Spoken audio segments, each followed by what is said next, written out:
podcast. I'm your host, Danny Bonsignor, and I am so thankful you are here today. I pray that I can help encourage you to feel, to love, to heal, and to help encourage you to view all of your experiences, your conversations, and interactions all through a lens of love. Hello and welcome to episode 18 of the Healing Mama podcast. I'm your host, Danny Bonsignor, and I am so grateful to be here and to have you here with me. Yesterday, as you know, was Mother's Day. I hope your Mother's Day was great, and if it wasn't, I feel it's important to say that your worth as a mother is not defined by your Mother's Day celebration.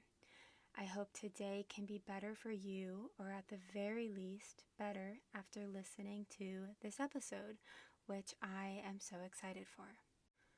Something about me is that I love gardening. This is a newfound love of mine that has grown over the last few years. I promised myself when we bought our house like 3 years ago that I wouldn't stress myself out over gardening, that I would learn as I go each year, and every year would be better than the last, and it has been just that. I am someone who I don't really need a plan for something. If it's something that feels important to me, something that matters to me, I just need to start. I'm totally okay with learning as I go. And year one, I did not have a garden, but it was on my mind.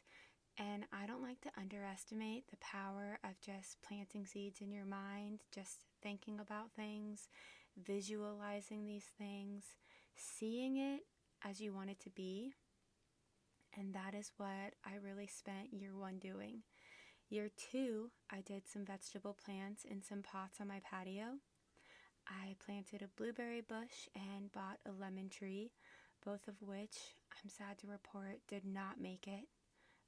However, their deaths were not in vain. I did learn some things. We planted a couple apple trees and some hydrangea bushes, which are doing well, but this year I wanted to take it a step further.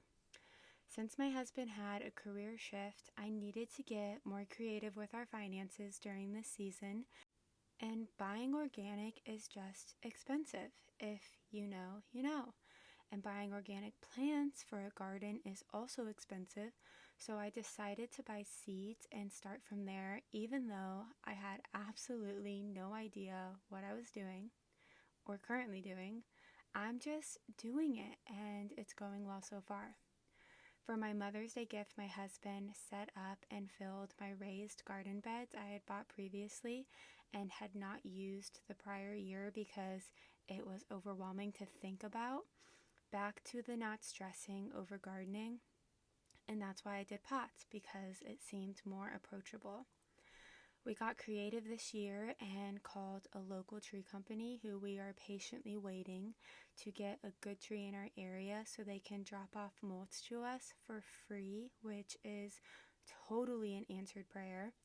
My husband also found a local place that sells organic compost and soil mixes for garden beds for an amazing price that blew my mind. I have been praying for God to help us find all of the resources we need for our garden at a price that works well for us in this season, and my prayers have been answered and then some. I just love the way God answers our prayers, and it's always better than anything I could ever think of. There is something about gardening that is so metaphoric for life. You hear about planting seeds and to not discredit the little stuff, the watering that you do each day, to stick with it, but it's powerful when you get to see it happening. It is beautiful to watch that play out in gardening. Planting the seeds and watering them every day only to have to wait weeks to even see the smallest glimpse that what you are doing is working, especially if you are like me and have no idea what you are really doing.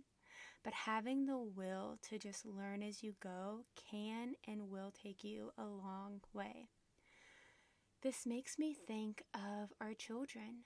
Parenting with firmness and kindness are not going to get you the same instant results as spanking or threats might, but having faith that what you are doing will pay off is challenging. So I can't help but think my garden came at a perfect time, because this was definitely something I needed reminding of.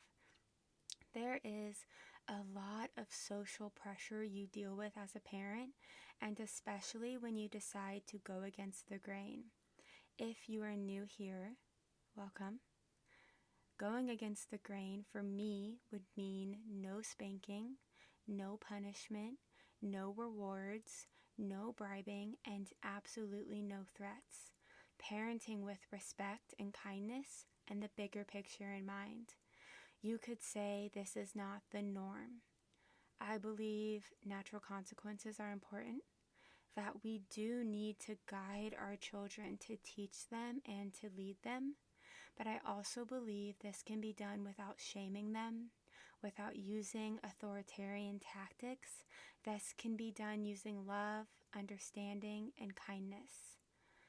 I would say when you are parenting based on the now, out of the frustration you are currently feeling, based off of your triggers, when you react instead of respond, authoritarian tactics like punishment, threats, bribing, spanking, and yelling do work in that moment. And it might give you that instant relief that you were needing, but what about the long term? What happens when these tactics stop working and the resentment starts? What about the guilt that follows that feels all-consuming? I don't think that parenting was necessarily meant to be easy. Whenever has God called you through something easy that helped you grow and change in the best of ways? This is not the place where I encourage you to feel good about using the because I said so and do as I say tactics. This is the place where I encourage you to look at your child's behavior as a reflection of your own behavior. Have you ever noticed that when you and your spouse are getting along great and you've been patient, you haven't felt stressed, everything's going great, your children seem better behaved or easier to manage? But maybe when you've had a hard day with your spouse, or you've been on the go nonstop, and you're tired and spent, your patience with your children is low, and you react more than you respond, have you noticed that your children's behavior may seem worse? I believe that God gave us the children He did for a reason, that they were loaned to us not only for us to teach them, but for them to teach us. When we ignore the lesson God is trying to teach us, when we refuse to soften that part of our hearts that has been hardened, when we refuse to look in the mirror and see our children's discouraged behavior as a reflection of our own discouraged behavior, we prolong the beauty and peace that awaits us. Your 3-year-old acting their age is not their fault. I'm not saying this to guilt trip you. I'm saying this to bring awareness to the branches of your tree that probably need some pruning. If you keep having the same problems with your child, the problem might not be them and it might just be you, which is a glorious awakening, because while you cannot control another person, you can control yourself. If you are instantly opposed to this, be aware of how the enemy hits, how he likes to keep you frustrated and stressed and dealing with the same situations over and over. So, what do? Well, I can't answer that all in this episode, but for the next few weeks, I do hope to cover some what I think might be common struggles you face with your child and offer some useful tips. But for today, this is food for thought. Just like year 1, when I didn't yet have a garden, but I was sitting on it and thinking about it. I I hope today can open up your eyes so you can be aware over the next couple of weeks of situations you find yourself in often, arguments you find yourself in, and phrases you find yourself repeating over and over again. I saw a quote once that said something like, if you've told your child XYZ 100 times, maybe the problem isn't them, but you. I'd love to hear common struggles you find yourself in and the age of your children if you are open to sharing your struggles. You can leave me a comment on this episode or email me at thehealingmamapodcast@gmail.com. For today, I do want to say that power struggles are not your friend. You are not here to argue with your child. Arguing teaches our child nothing but to argue. Cooperation and the willingness to find out what works together not only feels better, but teaches your child a valuable life lesson. This starts early and is something to be used for the rest of your life. I really avoid arguing with my daughter, but I do find myself in this situation from time to time out of instinct or reactiveness, which is easier to do when I am feeling stressed or tired or all of the above, especially now when I am 15 weeks pregnant. It is never too late to say, I don't like how I'm acting towards you right now, and I'm sorry. I need a few minutes to gather my thoughts, and then we can find a solution together. Even when they are toddlers, because believe me, I have been there, arguing with my toddler before realizing what I'm even doing. If you don't have this level of self-awareness just yet, pray for it, and also learn to pause. It's better to not say anything at all in the heat of the moment than to say things you will later feel guilty for. It is important to always come back to that situation and talk about it with your child, but words do hurt. And even when we don't mean them, it can be hard to unfeel the hurt they cause.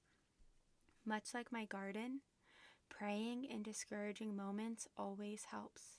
As I said before, I don't really know what I'm doing when it comes to gardening, but one thing I do every day while I water and tend to it is pray over it.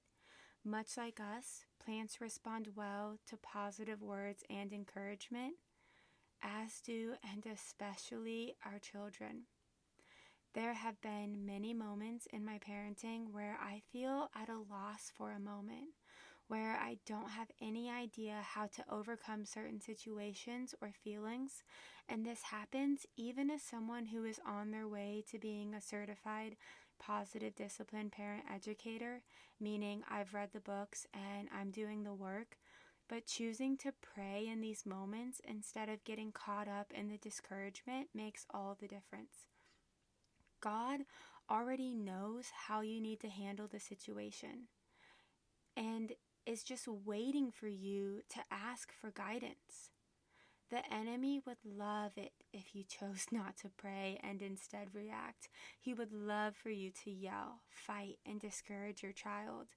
The enemy is not someone I lean on in challenging moments and is certainly not who I'm taking parenting advice from. I feel like I say this all the time, but perspective is everything.